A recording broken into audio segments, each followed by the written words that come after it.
Olá, meus amigos, minhas amigas, sejam todos bem-vindos. Uma boa noite para todos. Que Jesus, o nosso Mestre, nos permita o amparo de mais alto, que um bom amigo espiritual possa nos envolver com a sua paz, com a sua inspiração, e todos nós possamos ser beneficiados com esse auxílio desses irmãos maiores. Uma alegria estarmos aqui mais esta noite para darmos prosseguimento ao estudo do Evangelho de Mateus, hoje dia 21 de agosto. Deixando desde já o nosso abraço a todos aqueles que acompanham esses vídeos em outros dias, nossos votos de muita paz. Aqui então nosso abraço, nosso boa noite às amigas e amigos que já estão chegando.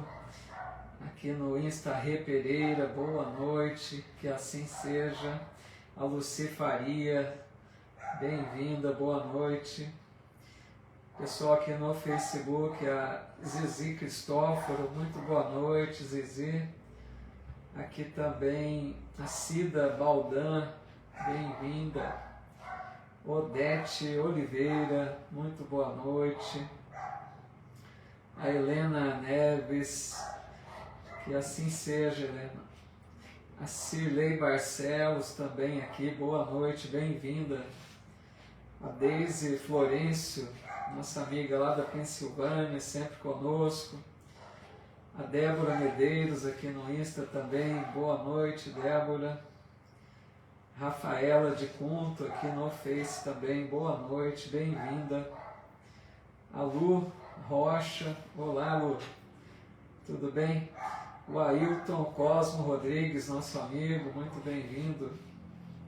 A Lourdes Galvani também aqui conosco. A Matilde Porto, muito boa noite. Que legal. E todos os amigos e amigas que já estão chegando, já conectados aqui para o estudo.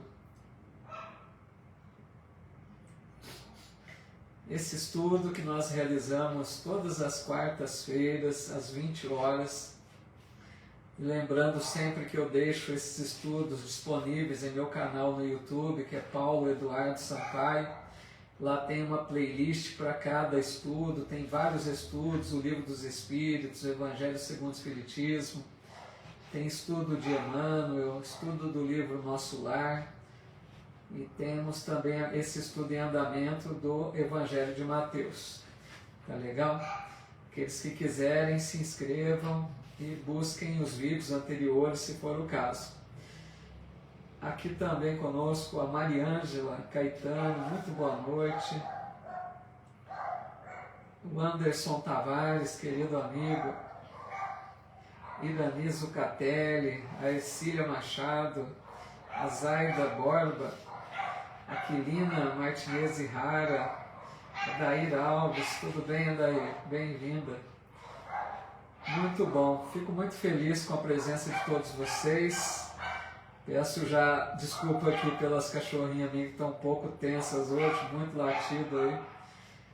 Deve estar passando algum cachorro ali, deixando elas todas agitadas. A Arnilda Klettenberg aqui também conosco, a Sandra Paulino, a Júlia Badoco, sejam todos muito bem-vindos, muita paz a todos. Vamos começando então?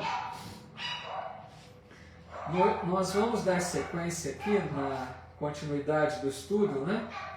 Olá, Lázaro Oliveira também, boa noite. Nós vamos lá naquele capítulo 14, versículo 22, tá legal? Tão brava, né, Luiz? Nós vamos no capítulo 14, versículo 22, que é intitulado aqui o tópico Jesus caminha sobre as águas, tá legal? Uma passagem bastante bonita, né? Mostrando ali a questão da fé. A Romilda Martiniano aqui no Insta também, boa noite, Romilda. Então, pessoal, antes da gente fazer a leitura aqui desse tópico, né, Jesus caminha sobre as águas, gostaria apenas de fazer uma observação quanto a esses ditos milagres, né, que Jesus teria feito, Para a gente entender bem isso, já comentamos algumas vezes, mas acho que nunca é demais reforçar a ideia. Quando a gente fala em milagres, a ideia, né, a conotação que foi atribuída à palavra milagre, pode ser interpretada erroneamente, porque um milagre, na verdade, seria contrariar aquilo que foi criado por Deus, ou seja, Deus criou de uma forma e Jesus teria feito algo que não foi previsto por Deus, que não está dentro da previsibilidade, né? Não está dentro das leis divinas, seria algo sobrenatural, né? Seria algo além daquilo que Deus teria planejado. Jesus jamais faria isso. Então, aquilo que se convencionou chamar milagres, nós precisamos entender que é algo que Jesus fez dentro das possibilidades que a lei de Deus oferece. Isso é muito importante nós compreendermos para não passar uma ideia errada. Jesus não fez nada no sentido de derrogar as leis divinas. Ele não fez nada contrariando aquilo que as leis divinas estabelecem. Então, qual a explicação? Jesus fez coisas que nós, habitantes do planeta Terra, ainda não temos domínio sobre aquilo que ele fez. Não conhecemos essas leis que Jesus manipulou ali, fluidos, condições. Jesus fez coisas que nós não temos o conhecimento ainda. Vamos ter um dia. Então, aquilo que se chamou milagres, na verdade, é uma capacidade extraordinária de Jesus, né, de um espírito muito elevado, realizando coisas que nós ainda não conseguimos. Mas vamos recordar que Jesus disse assim: vós sois deuses, podeis fazer o que eu faço e ainda mais. Ou seja, se Jesus estivesse fazendo algo completamente impossível de ser feito, como ele diria isso? Então ele estava sinalizando para nós que no futuro, de acordo com a nossa evolução espiritual mais avante, né, lá mais à frente, nós também entraremos no domínio dessas questões e conseguiremos então realizar algo mais ou menos de acordo com o que ele fez. Então, para ficar claro, essa ideia de milagres, tá legal? Então Jesus caminha sobre as águas. Kardec, lá na Gênese, outro livro muito importante, né, das obras básicas, na Gênese, Kardec faz um comentário sobre essa passagem, dizendo que poderia ser duas coisas. Ou Jesus poderia estar materializado em espírito ali, não com o corpo físico, caminhando sobre as águas, em espírito, materializado, porque ele toca, segura a mão de Pedro, né? Então poderia ser a primeira possibilidade. Ou então, Jesus, a exemplo daqueles fenômenos da mesa girantes, né? Daqueles móveis que se suspendiam no ar, Jesus estaria ali de uma forma sustentado, né? Levitando.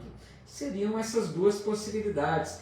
Não seria algo assim contrário, né, às leis divinas, tá legal?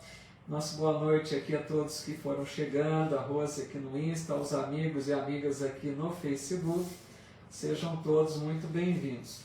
Então vamos começar a ler a passagem.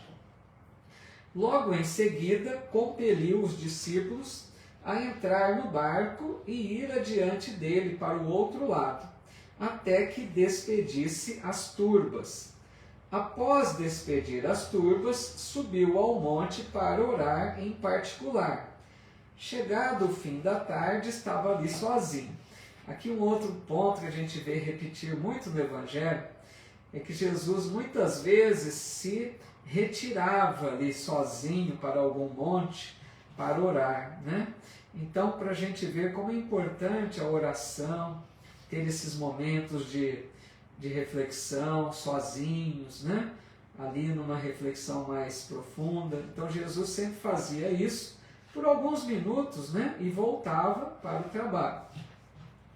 Aí diz assim, o barco já estava distante da terra, muitos estádios, uma medida deles, né? Atormentado pelas ondas, pois o vento era contrário. Na quarta vigília da noite, ou seja, bem mais avançado da noite, né? Vamos dizer ali na madrugada, dirigiu-se a eles caminhando sobre o mar. Então imagine, né, o susto daqueles discípulos. Eles estavam no barco, de repente começam ondas mais fortes ali, um vento, né, uma tempestade. Eles ficaram assustados, de repente veem Jesus caminhando sobre as águas ali em direção ao barco. Os discípulos, vendo-o caminhando sobre o mar, ficaram perturbados e diziam, é um fantasma, e gritaram de medo. Mas prontamente Jesus lhes disse, animai-vos, sou eu, não temais. Então imagina que cena bonita, né? E mais uma vez ali Jesus mostrando as suas capacidades, o seu poder, né? A demonstração clara de que ele não era, de que ele era, melhor dizendo, aquele enviado, né? Por tantos prodígios que realizava, por tantas lições que deixava, pelas curas. Ali estava claro que Jesus era um espírito, né, de alta elevação. Em resposta, Pedro disse, Senhor, se és tu, ordena-me ir a ti sobre as águas. Ele disse, vem. Descendo do barco, Pedro caminhou sobre as águas e dirigiu-se a Jesus. A gente vê sempre Pedro, né, muito tomando a frente, né? Pedro era assim o primeiro que se oferecia, tudo ele estava ali tentando, né, auxiliar. Ele era assim uma disposição a toda prova, né, muita iniciativa. Então ele vendo Jesus, a primeira coisa que ele pensou foi, me chama, né, para caminhar também. E Jesus fala, então vem, né? E Pedro desce do barco, vejam que interessante isso. Pedro desce do barco e começa a caminhar sobre as águas. Vejam que não foi só Jesus, Pedro também deu uns passos ali, caminhando sobre a água. Porém, né, depois de ter visto o vento forte, teve medo. E começando a afundar, gritou, dizendo, Senhor, salva-me. Imediatamente, estendendo a mão, Jesus o segurou e lhe disse, homem de pouca fé, por que duvidastes? Então Pedro estava indo muito bem, né? Caminhando. Jesus falou para ele, desce, pode vir. Ele confiou em Jesus. E ele foi, começou a caminhar, mas começou a olhar para os lados, vendo aquelas ondas, a ventania. Ele ficou, por um instante, bateu aquele medo, né? E se eu afundar aqui? Na hora que ele teve medo, ele começou a afundar. E Jesus então o segura, né, pela mão e diz, homem de pouca fé. Porque a princípio ele estava confiando, mas bastou um vento mais forte, né? Uma situação ali mais difícil, ele duvidou. Assim para a gente ver a nossa fé como é vacilante, né? Na princípio parece que a nossa fé está fortalecida, parece que a gente consegue enfrentar qualquer situação, mas surgem alguns problemas maiores que a gente percebe que a nossa fé não é tão forte assim, como Pedro, né? Ao subirem no barco, amainou o vento, e os que estavam no barco o reverenciaram, dizendo, verdadeiramente és filho de Deus.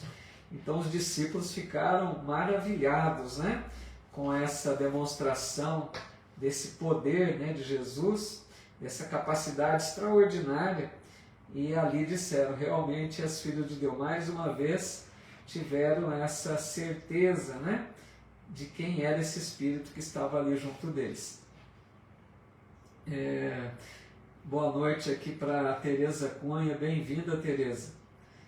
Perguntando se eu já fui em Campos Altos. Não conheço, Tereza, não tive essa honra ainda de conhecer, viu? Quem sabe um dia. Quem mais aqui? Tem tanta gente que foi chegando, né? Nosso boa noite, Iracema, André Fernandes, a Conchita, que legal. Sejam todos muito bem-vindos, viu, meus amigos? A Mônica Rovigatti aqui também. A Graça Barbosa dizendo, somos muito falhos, né? Pois é, nós sabemos das nossas limitações, né, Graça? O Ailton está dizendo, Pedro desconfiou que Jesus não ia bancá-lo sobre as águas. Nós convivemos com a dualidade. Pois é, um minutinho de dúvida, né, Ailton? A coisa complica. Bom, seguindo à frente, curas em Genezaré, capítulo 14, versículo 34. Atravessando o lago, chegaram à terra de Genezaré. Quando os homens daquele lugar o reconheceram, enviaram notícias por toda aquela circunvizinhança e trouxeram-lhe todos os que estavam mal. Rogavam-lhe para que tocassem somente na orla de sua veste, e os que a tocaram foram completamente salvos. Mais curas, né? Onde Jesus chegava, amigos, imagina quanto que devia ser maravilhoso isso, né? Cada lugarejo, cada cidadezinha, cada vila, cada lugar que ele chegava, eles contavam para todos, olha, Jesus está aqui, vamos lá, né? Fazia aquele alvoroço. Então eles levavam, geralmente, os doentes, né? As pessoas com problemas, com deficiências, para que Jesus curasse. Então vejam aqui o detalhe, mais uma vez. Pediram para Jesus apenas que ele deixasse tocar na veste dele. A exemplo daquela mulher, né? A mulher hemorroíça, ou a mulher com fluxo de sangue. Então bastava, amigos, olha a capacidade de Jesus, bastava que as pessoas tocassem na borda ali da túnica dele, que eles se sentiam curados. Era uma capacidade extraordinária, né? Então aí foram mais algumas curas. Continuando na sequência aqui, vem o capítulo 15, tradição dos fariseus. E aí diz assim, então aproximam-se de Jesus fariseus e escribas, vindos de Jerusalém, dizendo, por que os teus discípulos transgridem a tradição dos anciãos?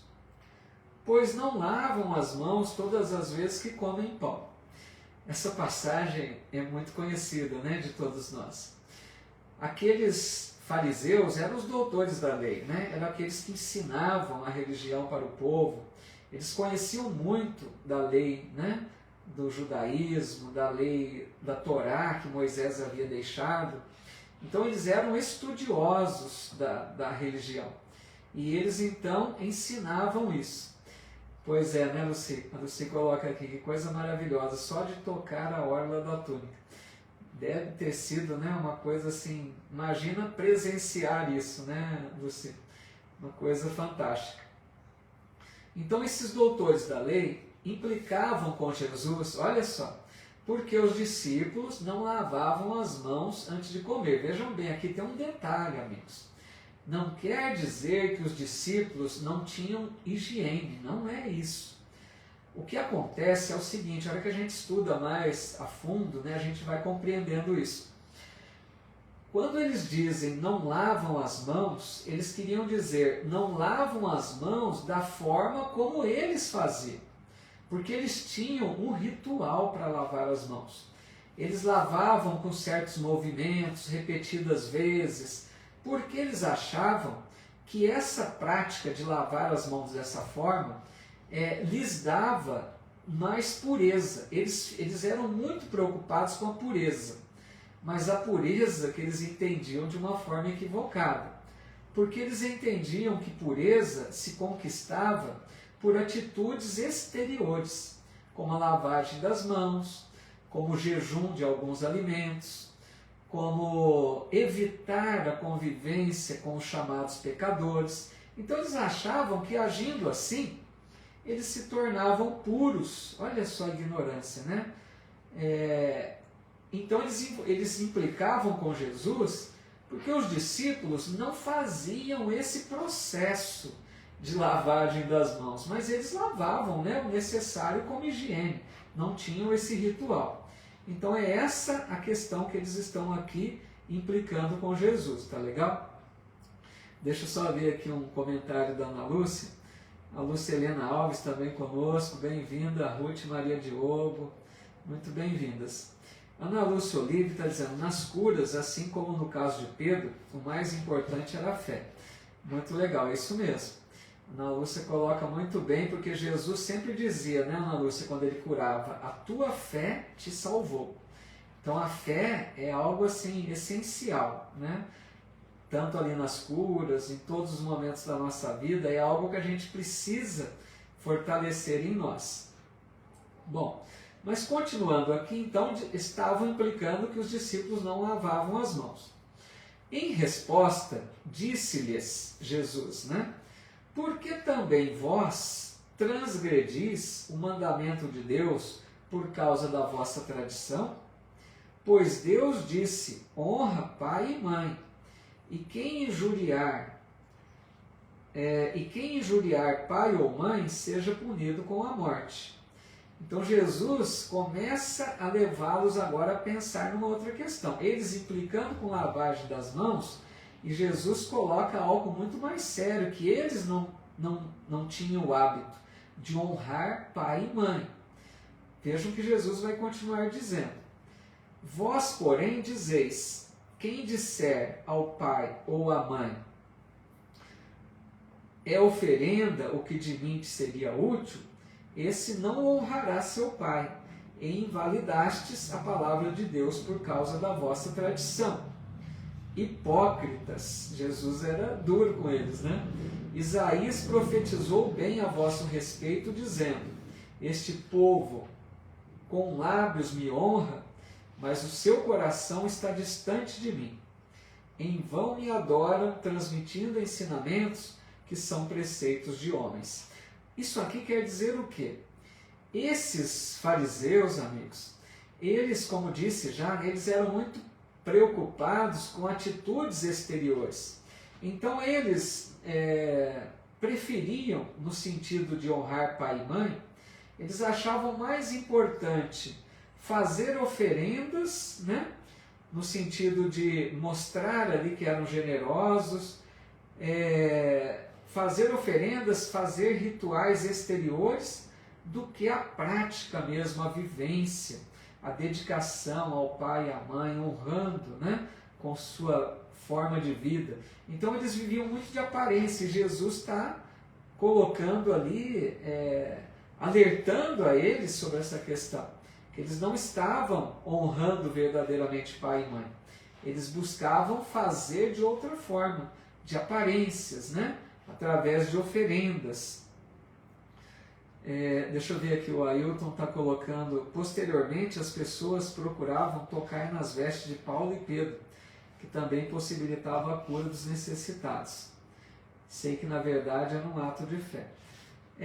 Os apóstolos também, né, realizaram muitas curas. A gente vê lá nos Atos dos Apóstolos, né? A gente vê também no livro Paulo e Estevão, no livro de Emmanuel. Bastante interessante, né? Bom,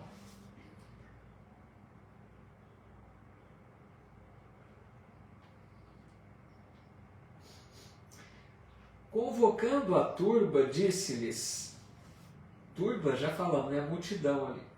Então, convocando a multidão, ele disse-lhes, ouvi e entendei.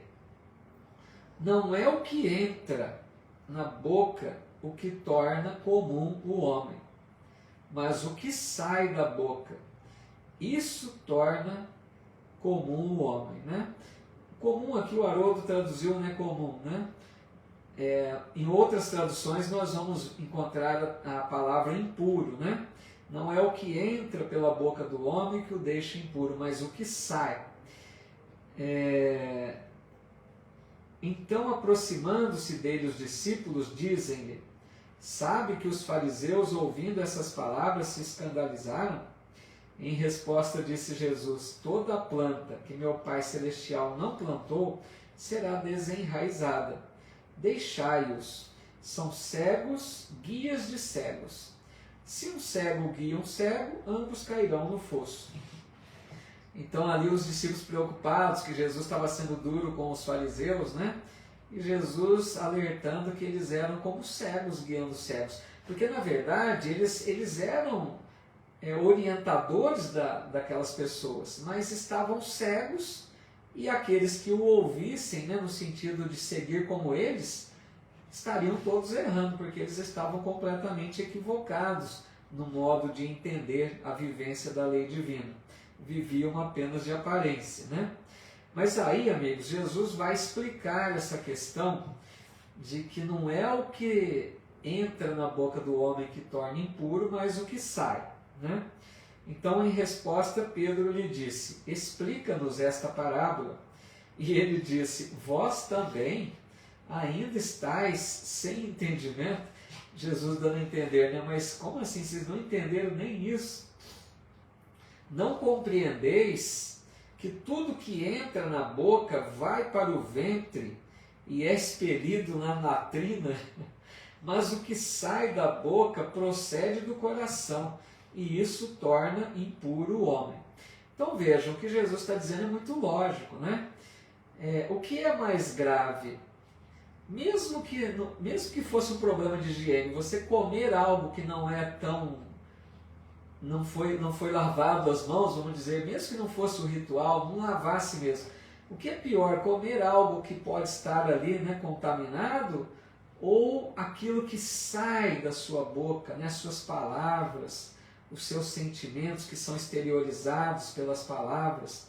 Porque aquilo que vem do coração é o que nos torna, né, impuros. Porque é muito lógico isso.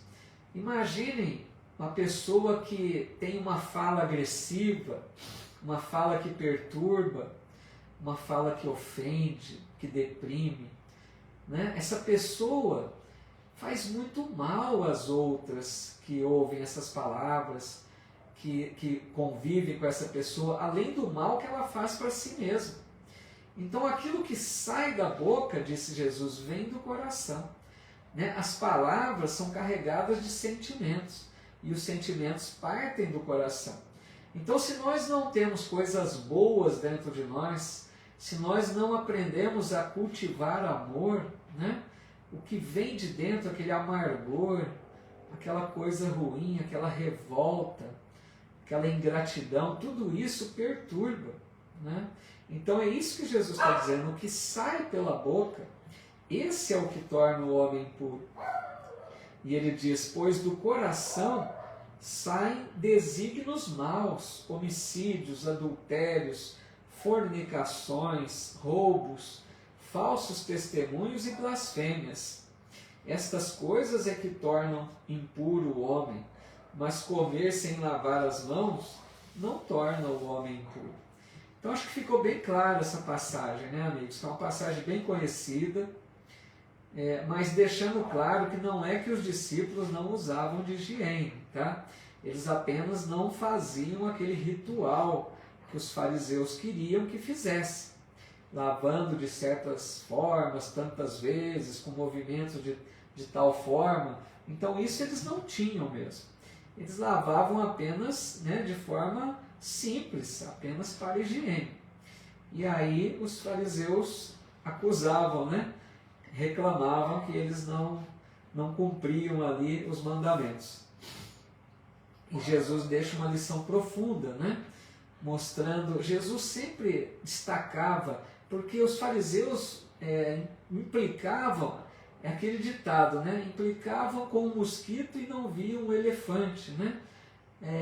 Coisas pequenas, eles se prendiam a coisas pequenas e as coisas mais importantes não percebiam.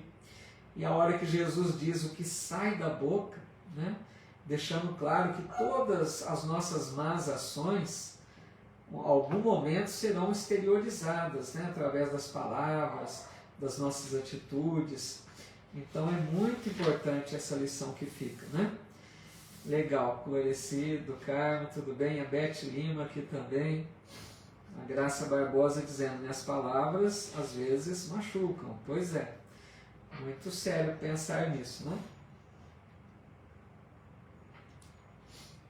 Deixa eu ver o horário. Bom, meia horinha, dá para caminhar aqui, né? Pessoal, se tiverem alguma dúvida, vocês perguntem, tá? Se precisar repetir alguma coisa, se não ficou muito claro, vamos trocando ideias aqui. Se vocês também tiverem contribuições no sentido de ver de uma forma diferente, veja bem, eu estou aqui compartilhando com o pouquinho que eu pude, né, aprender, mas gostaria, fico muito feliz quando vocês acrescentam com o entendimento de vocês, né, com as observações que vocês podem oferecer. De repente eu não estou percebendo um ângulo melhor da lição, então eu peço a vocês que contribuam aí com a participação, tá legal? Deixando o ponto de vista de vocês para que a gente possa trocar, né? Para que o estudo possa crescer, a gente possa aprender mais em conjunto. Então aqui é uma troca, só eu falo, né? Mas vocês digitam aí e a gente vai interagindo. Olá, Daír Alves, né? Está dizendo aqui, se apegavam às regras e esqueciam o essencial, que é o amor. Muito verdadeiro, né? Esses fariseus, amigos, eram tão complicados, né?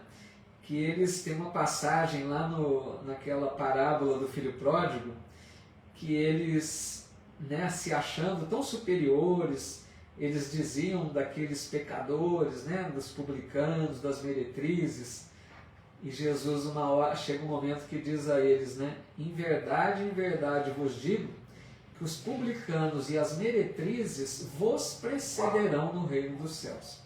Imagine para eles ouvirem isso.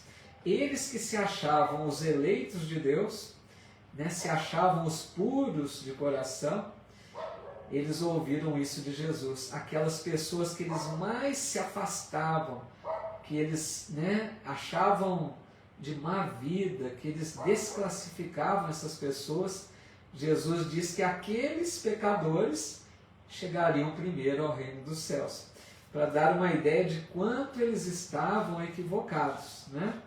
É bem interessante isso. E eram os religiosos, para a gente ver, né, que o fato de se sentir religioso não quer dizer nada. O rótulo de uma religião não quer dizer nada, né? Lindalva Alves Albuquerque aqui também, boa noite, viu, Lindalva? Bem-vinda.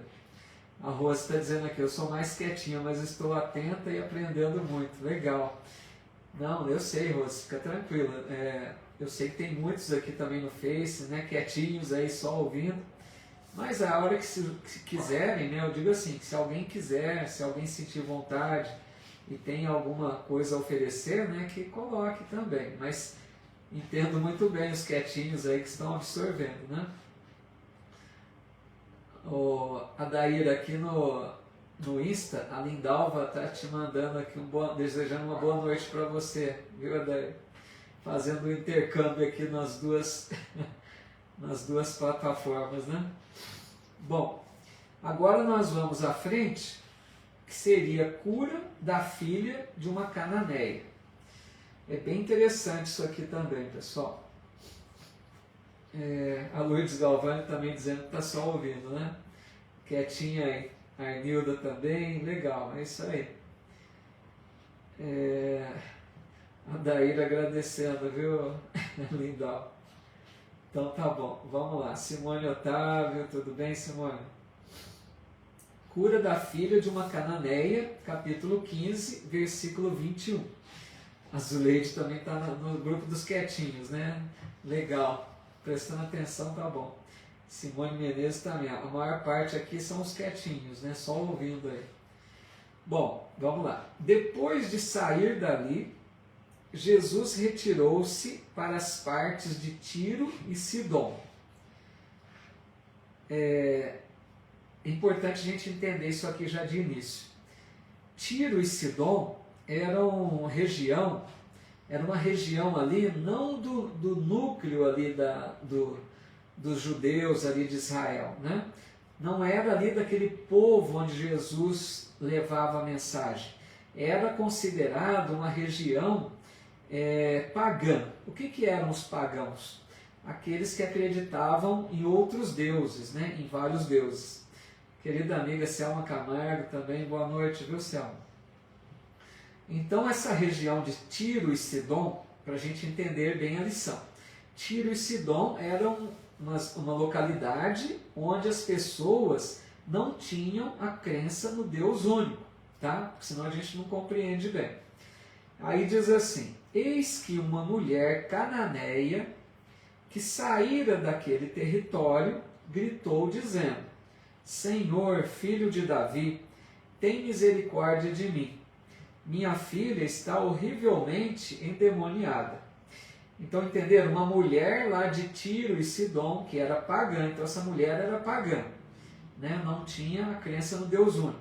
Ela vai pedir ajuda para Jesus para curar a filha, que estava ali, na nossa linguagem, obsediada. Eles falavam lá endemoniado, certo? Deixa eu ver aqui a Romilda Martiniano dizendo: religião boa é aquela que nos torna pessoas melhores. Conheço pessoas que vivem enfiadas nas igrejas, mas quando encontramos na rua,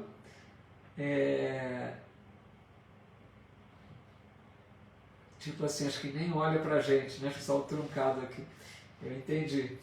Realmente isso que a Romilda fala, né? A religião, a gente precisa entender, amigos, só fazendo um parênteses aqui então. A gente precisa entender a diferença entre religião e religiosidade. Religião é o rótulo. Eu sou católico, eu sou espírita, eu sou umbandista, eu sou evangélico. Isso é rótulo. Agora, religiosidade é como a gente vive a nossa religião. Então, o importante é ter religiosidade. E às vezes, amigos, pasmem, né? Às vezes o ateu tem mais religiosidade do que os religiosos. Então, religiosidade é aquilo que nos liga mais a Deus. É o sentimento que a gente expressa, a vivência da conduta, né, cristã. Isso é religiosidade. Então, não importa o rótulo, né? Por isso que não importa qual religião, importa como a gente vive. Por isso que a Romilda coloca, né? A religião boa é aquela que torna as pessoas melhores. Se a religião te ajuda a ser melhor, então ela está sendo boa, né?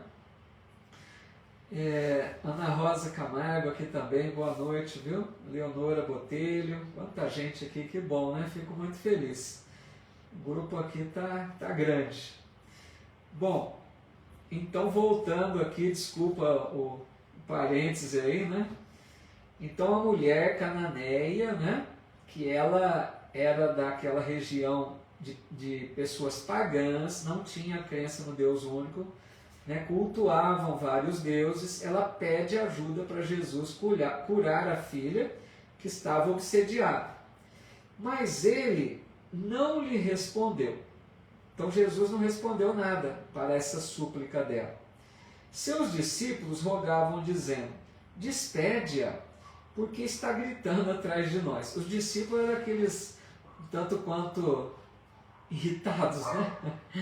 Tudo eles ficavam lá: mas manda ela embora. Tem um momento lá que João e o irmão, né, eles dizem: Senhor, não era bom pedir para Deus enviar um raio e queimar todos eles? Então, assim, muitas vezes os discípulos se mostram irritados, né? Não tem aquela tolerância, estranham aquela atitude de Jesus. Então aqui eles estão dizendo, impaciente, é isso mesmo. A palavra é essa, Giovana Penteado colocando. Eles eram muito impacientes, né? Não tinha essa tolerância não. Então eles disseram para Jesus: olha, despede ela, né? Ela está gritando aqui atrás, está incomodando a gente. E aí diz assim, em resposta, Jesus disse: não fui enviado senão as ovelhas perdidas da casa de Israel. Vejam bem, primeiro Jesus está dizendo que ele teria vindo naquela região, porque era o povo que tinha a crença no Deus único, e ele estava ali para buscar as ovelhas perdidas, ou seja, ele veio para os doentes e não para os sãos, mas para aquele povo de Israel. Jesus estaria dizendo aqui no primeiro momento que aquela região de Tiro e Sidom não seria, vamos dizer assim, a meta principal dele.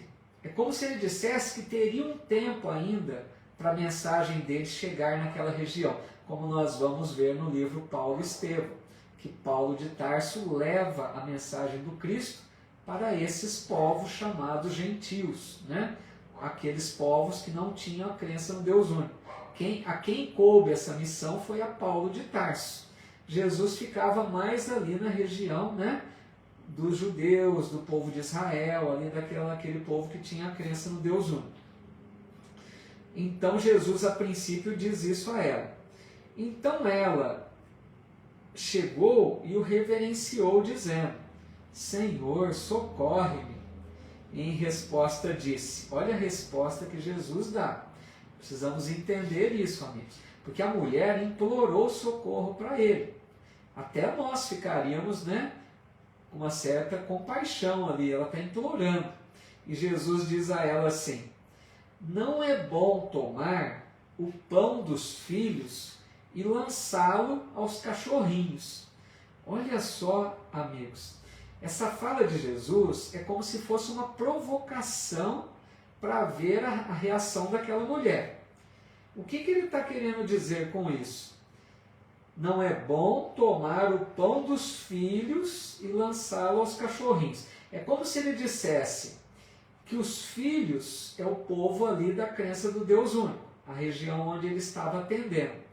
Ele não ia tirar o alimento deles para oferecer para os cachorrinhos. Simbolicamente, os cachorrinhos seriam o povo ali pagão, certo?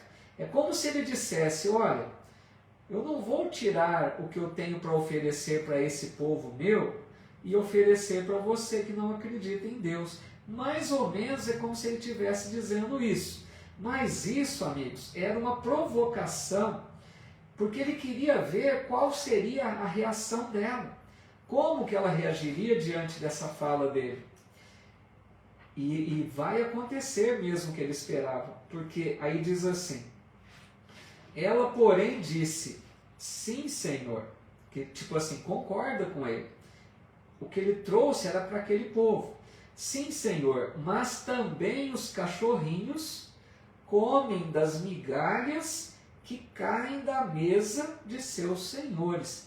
Olha, amigos, que beleza de resposta que essa mulher deu. Ela quis dizer para Jesus que bastavam as migalhas que caíam da mesa. Ou seja, Jesus não precisaria ofertar a eles tudo aquilo que estava ofertando ao povo ali onde ele levava a mensagem. Bastavam migalhas. Isso é belo. Jesus provocou para ver se ela agia dessa forma, e ela agiu. Ou seja, Jesus sentiu nela que ela tinha fé. Por isso ele disse assim. Então, em resposta, Jesus lhe disse: ó mulher, é grande a tua fé. Seja feito para ti como desejas. E desde aquela hora, sua filha foi curada. Que bonito isso, né? Jesus fez isso para sentir se ela tinha essa fé, se ela acreditava, se ela queria muito mesmo, qual era o nível de aceitação que ela tinha para com Jesus e a mensagem que ele trazia. E ela mostrou essa fé. Então essa passagem eu achei de uma grande beleza, esse simbolismo, né, de Jesus dizer que não era justo tirar o pão dos filhos para dar para os cachorrinhos. E ela diz então: bastam as migalhas que caem da mesa. Tipo assim, não precisa oferecer tudo, né? Para a gente basta um pouquinho. Essa é fé, né? Muito bela essa passagem. A Zuleide Carvalho está dizendo, ela se mostrou humilde, isso mesmo, muito humilde, né? Ela reconheceu ali que ela não estava em condição como os outros, porque a crença dela não estava muito coerente, né? Mas ela mostrou uma fé muito grande, né? Pois é, né? A Lucy dizendo, esplêndido essa fala de Jesus e a cananeia. São certas passagens que marcam, né? A gente gravando assim, a gente nunca mais esquece uma passagem dessa, né? O Matilde Porto aqui dizendo, às vezes a pessoa... Deixa eu ver aqui que rodou, peraí. Às vezes a pessoa que é impaciente e ofende, com certeza precisa de ajuda. Quem está bem não ofende ninguém. Muito legal que a Matilde coloca, né? Como os discípulos foram impacientes, né? Quem está bem é isso mesmo, né? Que a pessoa que está de bem com a vida, consciência pacificada, vai querer mais é ajudar, né? E não ofender, não afastar ninguém, né? Muito legal. Vamos mais um pouquinho então? Ou já estão cansados? Dá para seguir mais um pouco?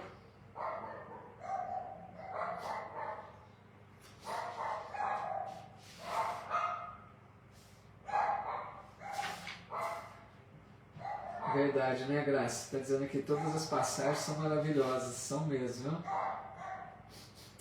Oi, Ítala Cortes, legal, vai assistir depois. Bem-vinda, Ítala, boa noite, viu? Vamos então só mais um pouquinho. A Lindalva está dizendo que sim, né? Bora, daí, então vamos mais um pouquinho só, dá uns 15 minutos ainda. Vamos ver aqui então agora, curas junto ao lago, capítulo 15, versículo 29. Diz assim: tendo partido dali, Jesus chegou junto ao mar da Galileia, legal, Rose, subiu ao monte e permaneceu assentado lá. E aproximaram-se dele muitas turbas, trazendo consigo coxos, cegos, aleijados, mudos e muitos outros, e o depuseram junto aos pés dele, e ele os curou. De modo que a turba se admirou ao ver mudos falando, aleijados sãos, coxos caminhando, cegos enxergando, e glorificaram o Deus de Israel. Mais curas, né? Entre uma coisa e outra, Jesus ia curando. Imagina quantas pessoas que ele deve ter curado, né? Legal, Lourdes, graça aqui para a gente continuando então, né? Irani, vamos. Então eu só vou ler mais um tópicozinho aqui.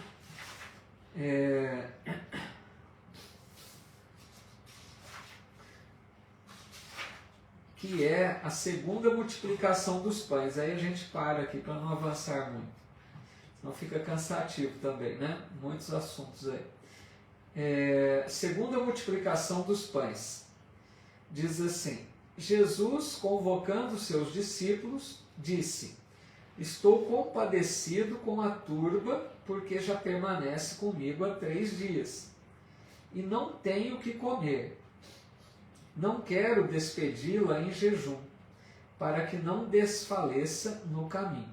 Então aqui é uma outra passagem semelhante àquela, né, da multiplicação dos pães, por isso que está colocado aqui como segunda multiplicação, né?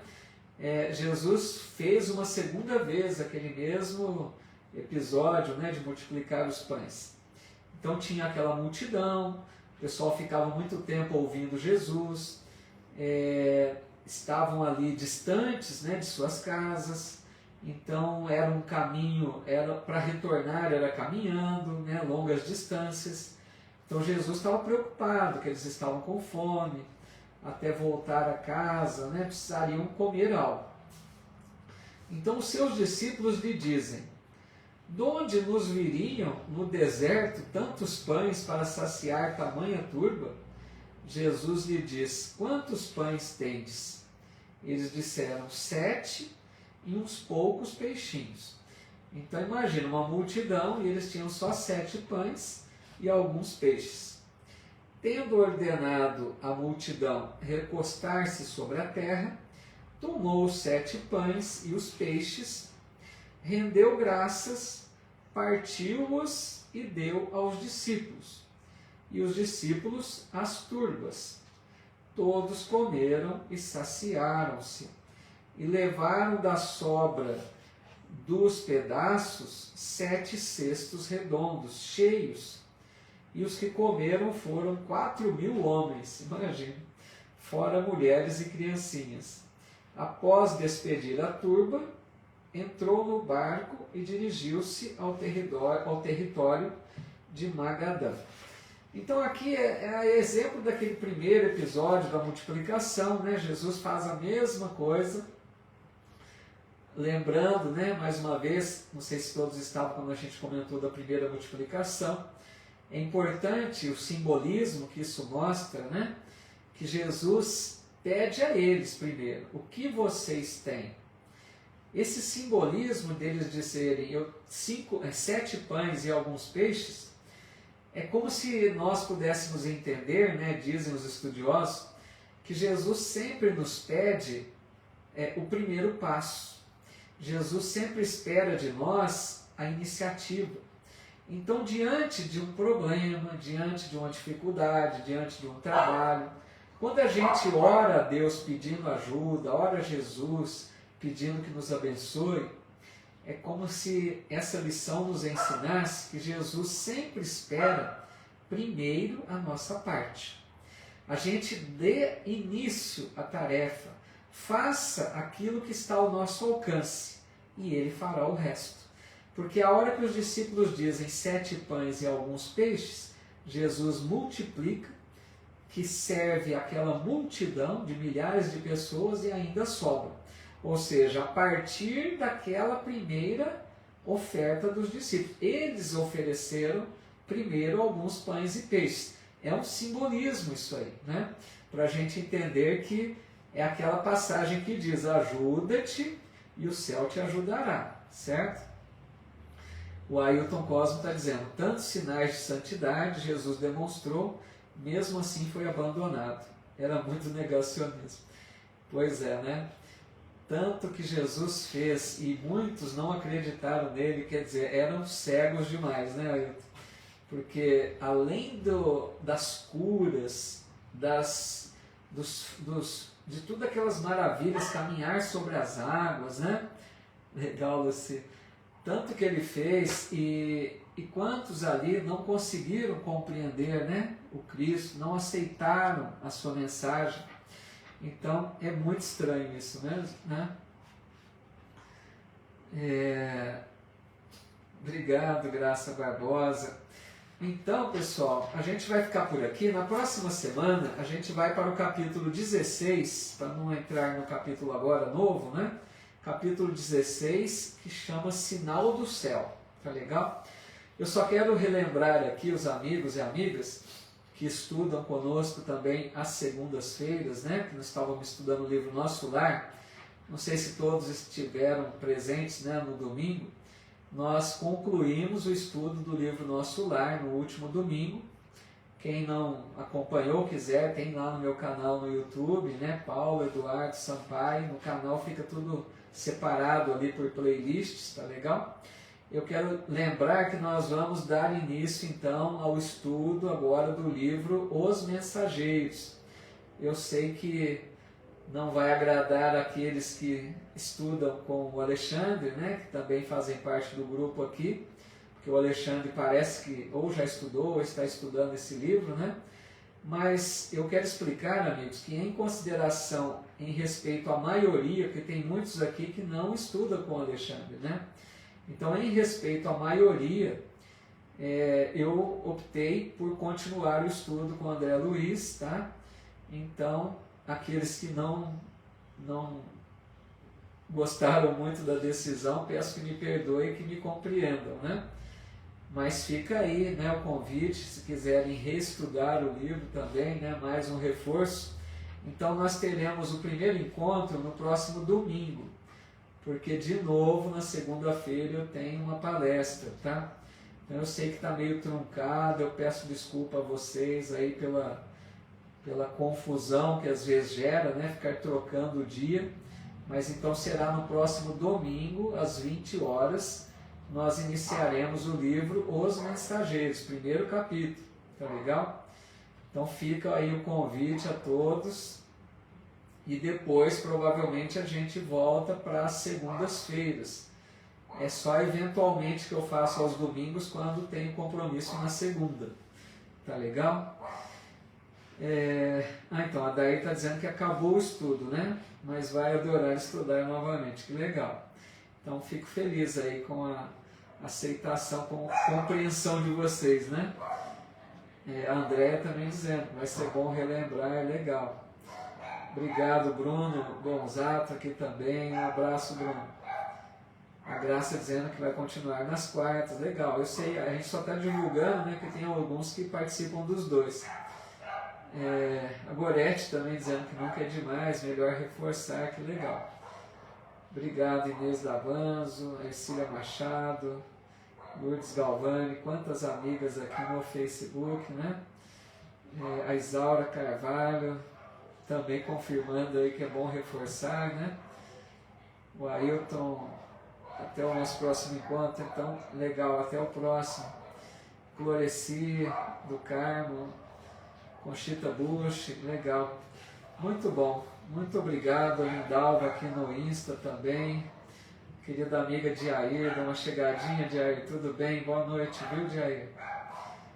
A Luci Faria, eu que agradeço muito a todos.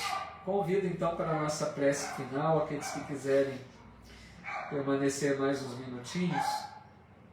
Arnilda Klettenberg, eu que agradeço, viu? Giovana Penteado. A Rose aqui no Insta dizendo que vai ser muito bom estudar novamente. São formas de explicar diferentes. Tem esse lado também, né? Cada multiplicador tem um estilo próprio, né? Então, às vezes, e também, né, pessoal, cada livro, eu pelo menos já li, tem livros aí que já li 5 vezes. Então, parece que cada vez que a gente estuda novamente, a gente absorve um pouco mais, né? Então, eu considero nesse lado que nunca é demais, né? Sempre um reforço aí que ajuda, né? Obrigado, viu? A Inês Davanzo também dizendo, estudarei de novo, legal, muito bom. Helena Neves, que assim seja. Leonora Castro Botelho, deixando aí sua mensagem. Muito bom, que assim seja. Giovana Penteado também já estudou, né? Vale a pena rever, legal. Iranizo Catelli, Benê Garcia. Vamos então fazer a nossa prece final, pessoal? Obrigado, Rose.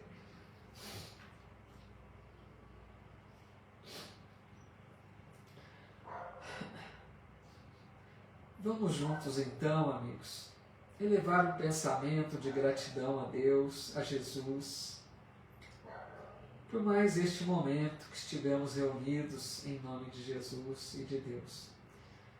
Por tantas bênçãos que recebemos aqui nesta horinha de estudo, pelo aprendizado, pela convivência fraterna, pela busca de entendimento que nos ajuda a viver de uma forma melhor. Todo esse estudo que nós nos dedicamos muito contribui para que a gente viva de uma forma mais plena, né? De uma forma mais saudável, de uma forma mais espiritualizada. Porque a vida é uma bênção de Deus. E nós precisamos viver bem. E viver bem não quer dizer viver para as coisas do mundo apenas. Viver bem é viver acima de tudo para alimentar a alma, para buscar conquistar virtudes, para transformar as imperfeições em virtudes.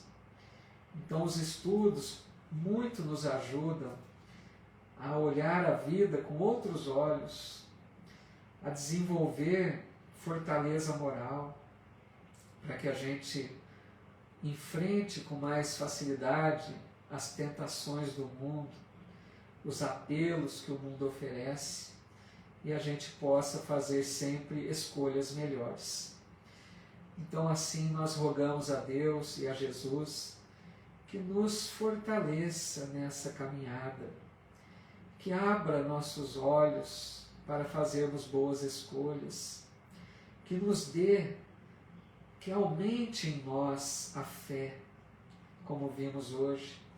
A fé é tão importante para bem vivermos, para desenvolvermos a resignação, para enfrentarmos melhor as situações difíceis da vida, para que a gente possa enfrentar todas as lutas, as provas, as expiações de forma proveitosa, que a gente possa enfrentar com otimismo, com coragem, tirando lições de tudo aquilo que a gente enfrenta. Então, dessa forma é preciso fé, é preciso confiança em Deus. Que Deus nos ampare, que Deus nos ilumine, nos sustente e nos abençoe nesse propósito de buscar esse caminho novo. Que os bons espíritos amigos possam nos visitar, fluidificar as nossas águas, abençoar aqueles lares que enfrentam dores maiores, iluminar os irmãos que estão cegos pelo caminho da vida, cometendo maldades, abençoar a todos aqueles que ainda estão distantes da mensagem do Evangelho. E que Deus nos fortaleça para que sejamos mais um trabalhador do Cristo na Terra, dentro das nossas pequeninas possibilidades, mas possamos falar do Evangelho com as nossas atitudes de amor ao próximo.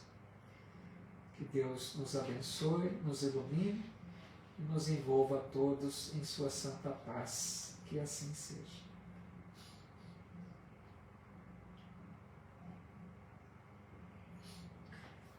Minha gratidão, meus amigos, por mais esta noite. Muito obrigado pela presença.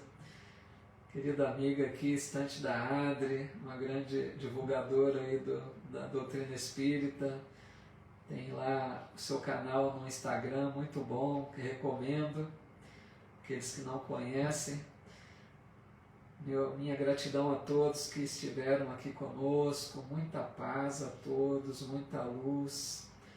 Prossigamos aí com coragem, com fé, com esperança e vamos seguindo juntos. Vamos aprendendo juntos para caminharmos com mais segurança, com mais certeza de buscar uma vida mais espiritualizada, né? Buscarmos sintonizarmos mais com as leis divinas, colocá-las em nossa vida diária. Muito obrigado a todos pelo carinho, pela companhia.